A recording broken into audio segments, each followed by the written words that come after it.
السلام علیکم ناظرین، ڈاکٹر دانش ریئل فوکس کے ساتھ حاضر ہے۔ انتخابات کی ڈیٹ آ چکی ہے۔ کچھ سیاسی جماعتیں انتخابات کے لیے اپنی تیاری شروع کر چکی ہیں، کچھ سیاسی جماعتیں انتخابات کے لیے تیاری کے لیے ابھی نظر نہیں آ رہا ہے، اور کچھ سیاسی جماعتیں یہ کلیم کر رہی ہیں کہ ہمیں انتخابی سیاست کرنے کی اجازت نہیں ہے۔ کچھ سیاسی جماعتیں یہ کہہ رہی ہیں کہ ہمیں لیونگ پلینگ فیلڈ، جو میں نے ابھی ذکر کیا تھا، اس میں ہے۔ بہرحال انتخابات 8 تاریخ کو آگے 8 فروری کو ہونا ہے نہیں ہونا ہے تو وقت بتائے گا، لیکن بظاہر یہ تاثر ڈیولپ ہو رہا ہے کہ الیکشن 8 تاریخ فروری کو ہوگا۔ تو فروری میں کتنے دن رہ گئے؟ آج آپ کہاں کھڑے ہیں؟ نومبر میں کھڑے ہوئے، دسمبر، جنوری، بتائیں 2 مہینے تقریباً رہ گئے، 2-2.5 مہینے رہ گئے۔ چلیں 2-2.5 مہینے میں جو پہلے ہم دیکھتے تھے سیاسی شور، کیونکہ ہر سیاسی جماعت اپنی پاپولرٹی کا دعویٰ تو کر رہی ہے لیکن نظر نہیں آ رہا ہے۔ بس ایک دعویٰ یہ ہے کہ جی ہمیں سیاست نہیں کرنے دیا جا رہا ہے۔ جیسے پی ٹی آئی ہے، وہ کہتی ہے عمران خان کو، اب کچھ لوگ کہتے ہیں کہ جی سیاست متوازن ہو چکی ہے، میاں صاحب آ گئے ہیں۔ کچھ کہتے ہیں متوازن اس وقت ہوگی جب میاں صاحب تو آ گئے ہیں اور ان کو ٹوٹل ریلیف بھی دیا جا رہا ہے، ہر کام اجازت ہے، لیکن عمران خان جو ان کے مین حریف ہیں ان کو جیل میں رکھا گیا اور ان کی سیاسی جماعت کو کام نہیں کرنے دیا جا رہا ہے۔ تو کیسے متوازن ہے؟ اگر یہ ہے اور اگر یہ نظر آتا ہے تو پھر متوازن تو نہیں ہوا، کیونکہ متوازن اسی صورت میں ہے کہ جی عمران خان صاحب جیل سے باہر ہوں، میاں نواز شریف صاحب بھی اپنے مقدمات سے باہر ہوں، اور پھر یہ مقابلہ ہو، پھر دیکھتے ہیں عوام کس کے ساتھ ہے۔ وہ دعویٰ کرتے ہیں پی ٹی آئی والے کہ آج بھی 80% عوام ان کے ساتھ کھڑی ہے۔ پی ایم ایل این دعویٰ کرتی ہے کہ دیکھیں میاں صاحب آ گئے، ہمارے لوگ انٹیکٹ ہو گئے، اتنا بڑا جلسہ کر دیا ہے۔ پیپلز پارٹی کہتی ہے کہ جناب ہمارے ساتھ لوگ ہیں۔ پی ایم ایل این کا جلسہ تو حکومتی، ریاستی، ہر قسم کی سپورٹ کی بنیاد پہ ہوا ہے، اس کے باوجود بھی تمام ریڈ کارپٹ بچھانے کے بعد بھی نگراں حکومت، انتظامیہ، سب سپورٹ کے بعد بھی کوئی زیادہ افراد نہیں لا سکے، کیونکہ بے نظیر صاحبہ جب خود آئی تھیں ضیاء الحق کے دور میں تو 30 لاکھ افراد نکل آئے تھے، آپ کے اس میں تو لاکھ بھی نہیں آئے۔ تو یہ مختلف قسم کی بولیاں ہیں۔ اب سوال یہ پیدا ہوتا ہے کہ میاں نواز شریف صاحب کو کیا پوری قانونی ریلیف مل جائے گا 8 فروری سے پہلے؟ یہ بہت بڑا سوال ہے، اور یہ اسی وقت ہو سکتا ہے جب 8 فروری ہو۔ ہاں، ان کی اپیلیں ایکسیپٹ ہو گئی ہیں، کیس چلے گا۔ کیس عموماً چلتے ہیں پاکستان کی عدالتوں میں 6 مہینے، 1 سال۔ اب اگر واقعی ان کو ریڈ کارپٹ دیا گیا ہے، کچھ لوگوں کا یہ خیال ہے، تو پھر کیس تو فوراً نمٹایا جائے گا اور ان کو 8 فروری کو فری کر دیا جائے گا۔ کیا عمران خان، جن کے اوپر 5 سال نااہلی اور سزا تھا اور سزا اب سسپینڈ ہے، کیا ان کو ریلیف ملے گا حکومت میں آنے کے لیے؟ تو سوال یہ پیدا ہوتا ہے کہ ان کو کیسے ملے گا، کیونکہ عمران خان صاحب نے سیاست دانوں نے فوج پر بڑے تنقید کیے ہیں، اعتراضات کیے ہیں، حملے بھی کیے ہیں، لیکن عمران خان اور عمران خان کی جو پارٹی کے لوگ ہیں انہوں نے بہت خطرناک کام کیا، اور انہوں نے قوم کو بھی زخمی کیا، انہوں نے ملک کو بھی زخمی کیا، انہوں نے فوج کو زخمی کر دیا۔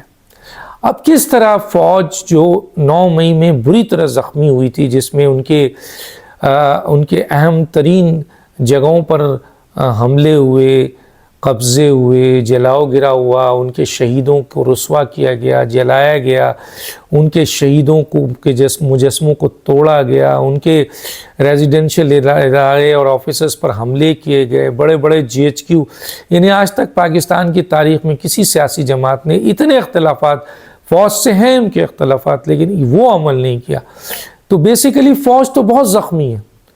فوج اس وقت پی ٹی آئی، خاص طور پہ عمران خان نے اس کو بہت زخمی کیا۔ تو کیا خیال ہے کہ پاکستان کی ایک مین اسٹیک ہولڈر جو فوج ہے، جس کا تعلق رہتا ہے پاکستان کی سیاست میں، اس کو آپ اتنا زخمی کر دیں تو وہ آپ کو کیسے ریلیف دے گی؟ کس طریقے سے ریلیف دے گی؟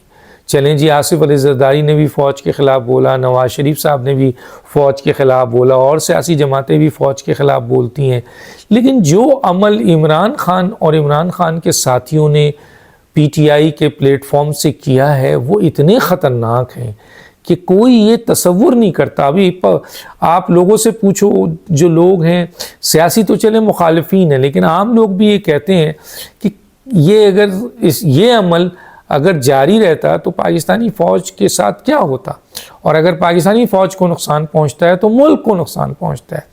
دنیا میں آپ دیکھ لیں کس طرح فوجوں کو توڑا گیا اور پھر تباہی آئی. تو یہ جو اس وقت چلیں عوام کا زخم بندم ہو سکتا ہے، ملک خاموش ہو سکتا ہے، لیکن وہ ادارہ جو زخمی ہوا ہے ان کے اس عمل سے، اور انتہائی خطرناک عمل.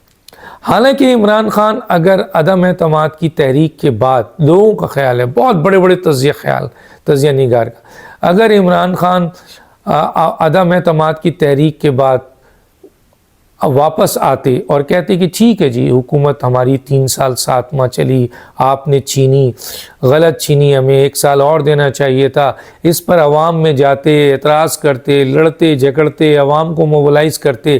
لیکن جو ان کی طرز سیاست سائفر سے لے کر فوج پہ آئی اور پوری دنیا میں فوج کے جنرلز کے اوپر جوتے مارے گئے، اور پھر یہاں جو واقعات ہوئے یہ نہ ہوتے تو یقیناً لوگوں کا یہ خیال تھا کہ عمران خان اگر اپوزیشن میں آتے اور 16 مہینے کی کارکردگی جن لوگوں نے حکومت لی 11 سیاسی جماعت کی، ان کی اتنی 85 کی کابینہ میں ان کی کارکردگی اتنی خراب رہی کہ اگر عمران خان صرف اپوزیشن میں خاموش بیٹھ جاتے تو یہ سارا کا سارا 3 سال 7 ماہ جو عمران خان نے ملک میں تباہی لائی وہ بھول جاتے لوگ، اور چلے جاتے سارا کا سارا 16 مہینے پہ.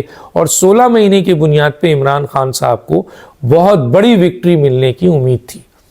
اگر وہ فوج سے نہیں ٹکراتے، فوج کے اوپر حملہ نہیں کرتے، فوج کے ساتھ یہ زیادتی نہیں کرتے جو انہوں نے کیا ہے، تو اس کا مطلب یہ تھا کہ فوج اور ادارے خاموش رہتے اور عمران خان خاموشی سے 2/3 میجورٹی تک جا سکتے تھے اگر عدم اعتماد کے بعد وہ ایک سیاسی کھیل کھیلتے.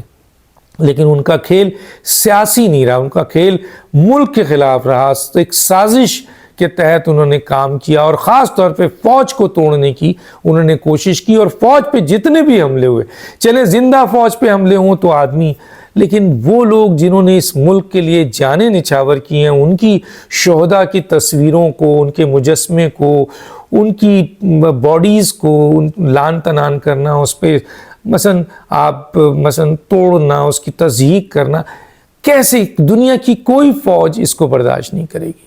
حالانکہ فوج میں اگر عمران کے حمایتی بھی ہوں گے، لیکن اس عمل کے بعد وہ بھی برداشت نہیں کریں گے کہ یہ آپ نے غلط کام کیا ہے. تو چنانچہ بظاہر جو صورتحال ہے اس میں تو عمران خان کا آنا ناممکن نظر آتا ہے. اب اس میں کیا اب جس طرح میں نے کہا کہ ہر سیاسی جماعت برتری کی تو بات کر رہی ہے، دیکھتے ہیں کہ اس کے باوجود الیکشن میں اگر فیئر الیکشن ہوتا ہے تو عوام پھر بھی کس کو ووٹ دے گی. لیکن اگر عدم اعتماد کے بعد عمران کا یہ عمل نہیں ہوتا تو عمران سیاسی اس وقت جو پلیٹ فارم ہے اس میں موجود ہوتے اور بہت طاقتور ہوتے. ڈاکٹر دانش کو یاد دیجیے. اللہ حافظ.